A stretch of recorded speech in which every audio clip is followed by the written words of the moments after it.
Star Trek Into Darkness is the second film in the rebooted Star Trek series and the 12th overall, and seeing as how I had reviewed the first 11, I figure I'd get this one out of the way fast before I'm inundated with 1,000 comments asking whether or not I plan to review this. Well, one thing I should mention is, regarding spoilers, when I review a film, I usually don't worry too much about spoilers because I'm usually reviewing older films that have been in the public consciousness for a while, and any impact the surprises could have had is greatly diminished. And personally, I find the idea that knowing something about a movie spoils it in any way to be asinine. Knowing the ending or important details shouldn't diminish the storytelling. But with newer films, I tend to tread lightly, as they haven't been seen as much, and as I saw this film on opening day, and I'm putting this review up only a few hours later, I'll try my best to keep the important surprises under wraps, but the thing is, it's almost impossible to really review this film without letting a few things slip. If you really think that knowing the identity of the villain is going to ruin your enjoyment of it, then please stop watching. I don't mean the video, I mean stop watching movies. Seriously. Star Trek Into Darkness takes place about a year after the first film. Kirk and crew are out on a mission to survey a planet, which they surmise is in danger from a really nasty volcano. Kirk and McCoy distract and draw away the natives while Spock goes down to the volcano to detonate a cold fusion reactor to stop the volcano from erupting and rendering it inert, all while trying to keep themselves hidden so as to not violate the Prime Directive. But of course everything goes to shit, and Kirk of course has to save Spock, revealing themselves to the natives and getting them in a shitload of trouble, especially when Spock doesn't quite get the concept of a cover-up and puts everything into his report, which gets Kirk fired as captain.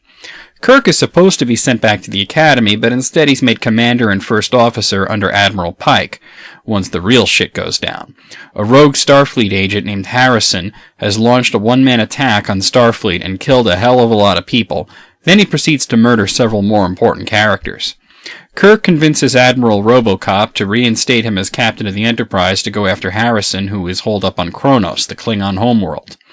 Since tensions with the Klingon Empire are pretty high and you can't just go scoop him up, Kirk is authorized to just blast Harrison from afar with experimental torpedoes. But his crew finds this action to be more akin to a military assassination and not at all in the spirit of what Starfleet does. Scotty even resigns over it. Kirk chooses to do the right thing and apprehends Harrison, who lets himself be captured once he learns that there are exactly 72 of these special torpedoes on the Enterprise. The crew manages to get one open and finds a frozen person inside who is over 300 years old. Harrison reveals his true identity as Khan Noonien Singh, who after the destruction of Vulcan had been discovered by an increasingly paranoid and militaristic Starfleet and had been working with Starfleet in secret to develop new weapons for what they believe to be an inevitable war with Klingons. Khan and Kirk are forced to team up against a corrupt admiral and, well, anything past that I really shouldn't tell you. They did a pretty good job keeping things under wraps, but my synopsis kind of has to end here. As you might imagine, the film is full of callbacks to Star Trek II: The Wrath of Khan, and not just in the obvious quotes, parallels, and subversions, but also in themes. The Wrath of Khan, underneath its story of revenge, was really a story about Kirk becoming older and having to deal with that. In that film, he discovered he had a son he didn't know about and entered a new phase in his life. In Into Darkness, it's still about Kirk getting older, but obviously, he's a whole hell of a lot younger, so in this case, it's about him maturing as a person and as a leader. He still makes mistakes, and his mistakes get people killed, including those close to him. And in my opinion, most of the last third of the movie happened because of one impulsive order Kirk gave that screwed everything up. The other characters aren't exactly sidelined, but this one definitely focuses on Kirk and Spock. Everyone else gets at least one moment to shine, but it isn't the ensemble cast that the last one was. This one definitely focuses on those two, particularly Kirk. Khan, as played by Benedict Cumberbatch, is great. He's every bit as full of swagger and attitude as he was in the old continuity, but due to the different events in his past and what he believes has been done, he's lost his charm and genial veneer. Only the cold, calculating ruthlessness is shown, although he does have one moment of vulnerability.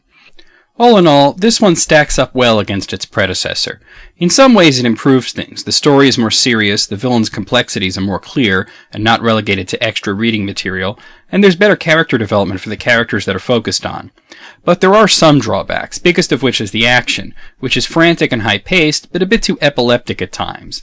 The best action scene comes at the very end of the movie, and there are a few good ones scattered throughout, but some of them take style over substance. If you like Star Trek 09, you'll like this one. But if you didn't like it, well, this is a continuation in theme and in style. You'll feel the same about this one. That being said, I'm going to give it a 9. It's an excellently made film that I think stacks up well against previous films, but it falls just short of perfection.